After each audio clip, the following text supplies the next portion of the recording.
به نام خدا سلام و درود خدمت همه شما مخاطبین عزیز. اخیراً یه ویدئو از مکالمه نیروهای سپاه پاسداران انقلاب اسلامی با نیروهای آمریکایی که نزدیک آبای ایران شده بودن منتشر میشه. تو این فیلم یه حرفای غرورآفرینی وجود داره که آدم با شنیدنش لذت میبره. نیروی ایرانی به آمریکایی‌ها میگه شما باید اینجا فارسی حرف بزنید. اینجا خلیج فارسه. اینجا خلیج فارسه. فارسی صحبت کن. باید فارسی صحبت کنی. صدای منو گرفتی؟ شناور اصطلاح. من وقتی این فیلمو دیدم یاد محمد رضا پهلوی افتادم که تو کتابش درباره ارتش و نیروهای دریایی اون زمان یه چیزایی نوشته که مایه تأسفه. الان جا داره اون حرفای محمد رضا پهلوی رو بخونیم و فیلم نیروهای دریایی سپاه پاسداران رو هم ببینیم و مقایسه‌شون کنیم. پیشنهاد میکنم که این برنامه رو تا انتها ببینید. برنامه جالبیه. دمتون گرم.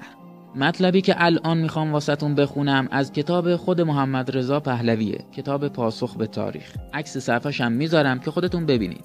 خب محمد رضا پهلوی در کتاب پاسخ به تاریخ اینطور مینویسه که زمانی که انگلیسی‌ها در سال 1968 واحدهای نظامی خود را از کانال سوئز خارج کردند، شخصاً آمادگی خود را برای حفظ امنیت در خلیج فارس اعلام کردند. برای انجام این مسئولیت و وظیفه خطیر میبایست ارتش ایران به یک ارتش درجه 1 تبدیل میشد با پایگاه‌های ویژه همراه با قابلیت‌های نظامی. من مطمئن بودم همپیمانان ما آمریکایی‌ها و انگلیسی‌ها به ما کمک‌های لازم را خواهند نمود. چه نادرست بود این اطمینان. خب عزیزان، اینم از ارتش و نیروهای قدرتمند شاهنشاه. خود شاه میگه من به آمریکایی‌ها و انگلیسی‌ها گفتم اجازه بدید به من امنیت خلیج فارس رو تأمین کنم، ولی اجازه ندادند.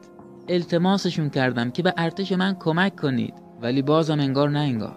بالاخره وقتی نوکر و بله قربانگوی جنایتکاران مستکبر باشی همینه دیگه.